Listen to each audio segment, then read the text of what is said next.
Yeah, it doesn't get much better than this. It really doesn't. Those immediate shifts, the responsiveness, and yes, it is a little bit heavy, but it's just the right amount of power. Into comfort mode and cruise.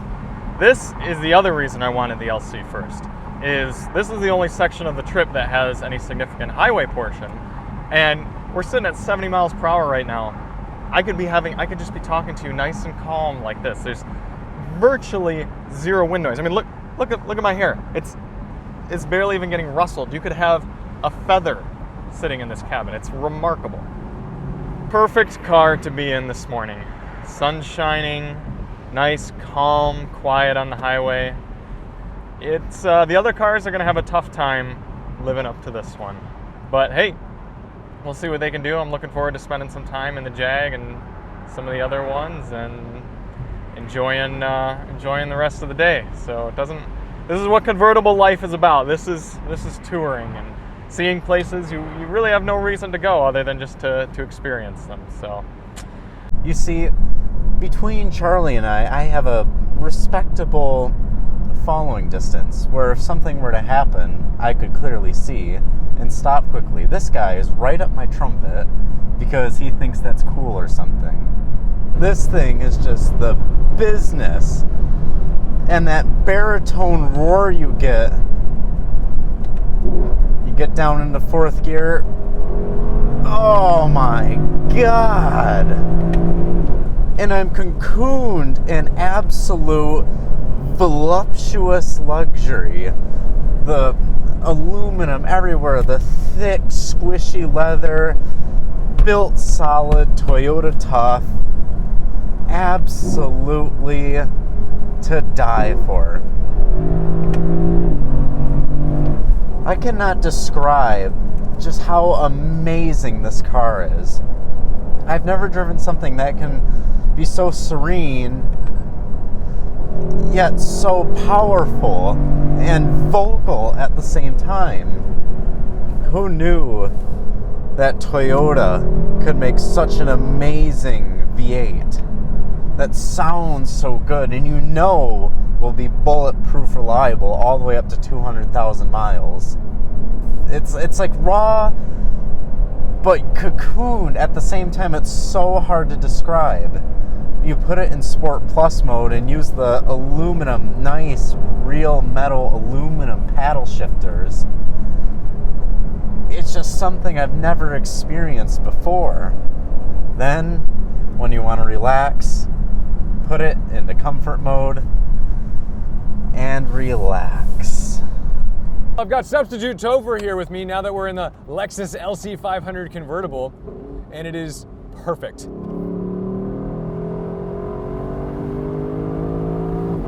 And we're taking our left up. Oh, no, we're not taking a left. We're passing. We're just going to go for it. The beauty of the LC 500 is that we've got a naturally aspirated V8. It doesn't make gobs of torque, but it means you've got to work for it in the top end.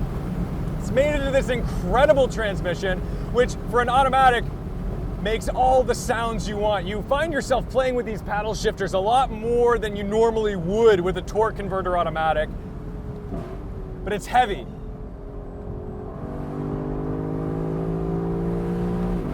Which means you've got to think about putting it into a corner harder than you would in, say, the Jag or the M4, because, man, it just doesn't have the front end grip. You want to make sure you're not going to die because you understeered out of a corner in a 4,500 pound car or whatever this is. It's kind of ridiculous. So you do have to be a bit thoughtful mid-corner and entering the corner. That especially means tight stuff. If you live in an area where you don't have big, long sweepers, this is a long sweeper car. It's a GT car. It's got long legs. This doesn't. Where's the next gas station at? The Jag is having problems. But if you've got a lot of tight, twisty roads, you live at the tail of the dragon, this is gonna be cumbersome. You're not gonna love it. But man, oh man. Unbelievable. It won't let me go into first. It won't give me that. It beeps at me and says like, hey, you're not supposed to do that. See, Lamborghini doesn't do that. Lamborghini is like, we know you idiots want to downshift to first every damn time. Posted up by the beach. What I'm becoming more and more impressed with in the LC500 is the fuel economy. Fuck me. I'm becoming more and more impressed with the LC500, not because of its engine. Fuck. I totally lost the take. I lost the take. I'm becoming more and more impressed with the LC500's fuel economy. We are now at 27.1 mpg since our last fuel up, which, I mean, that makes this a pretty significant Grand Tour, because I guarantee that Jag ahead of us, he's never seeing north of 24.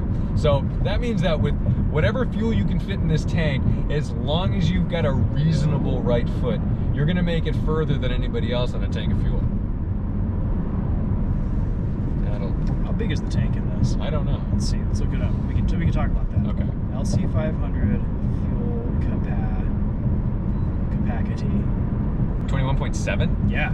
Okay, holy fuck. And this LC500 has a 21.7 gallon fuel tank. That's insane. That's almost unheard of in a modern car today, because everything is always like under 20. The only things that I see with over 20 gallon tanks at this point seem to be like Rolls Royces and Bentleys. So the fact that this is as luxurious and well built, and then you can eke out this fuel economy while also being able to like make this snarling 5-liter V8 scream with paddle shifters in your right foot, this is like the craziest package. It's the end of day one, it's the last leg, and I'm in, let's be honest, my favorite car out of the 4 that we have with us this weekend, the Lexus LC 500. Not only is this the prettiest, the best sounding, it's also the most comfortable and the easiest to live with, and for that, in my book, it's my winner. I know we're not done with the trip yet, but I've spent enough time in these cars to know that they're this close to perfection. And the fact that they're this close to perfection, in my book, in my heart, makes them perfect, especially this convertible variant. All that sky, all that V8 noise, it makes for just a fabulous experience. I'm sure some of the other guys have put this thing into sport mode and let you hear some of these manual shifts.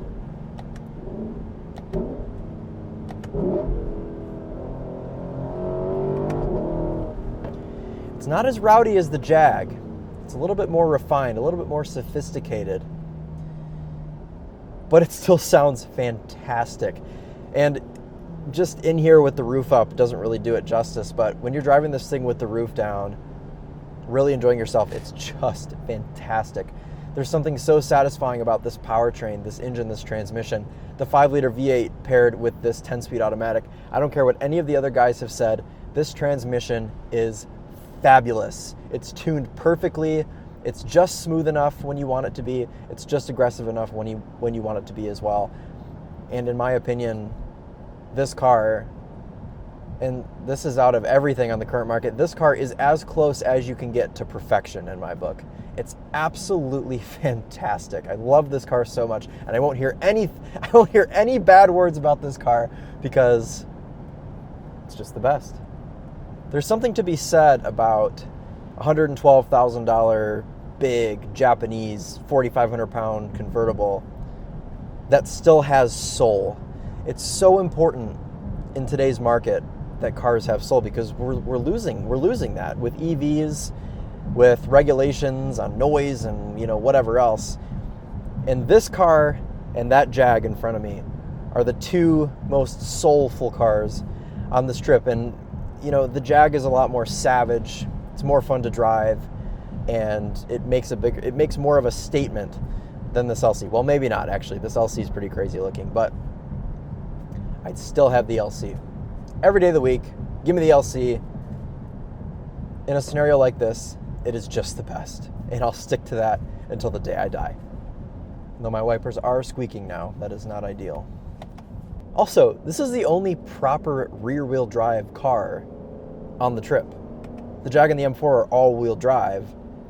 This is the only proper setup. Rear-wheel drive, limited slip diff, proper enthusiast action. And it has the most beautiful interior known to man in this current market.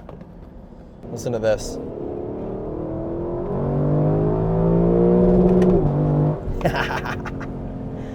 The most intoxicating rev limiter sound. The Jag is pretty close, but this is better.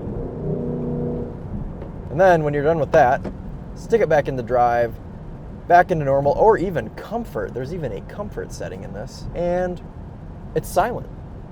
And it's just the ultimate grand touring car. Our state is shaped like a mitten, and we will be exploiting that mitten over the next 2 days and 1,000 miles with these 4 excellent luxury grand tours. Is the Lexus LC 500 the best car money to buy? It's very powerful. It's a Jag.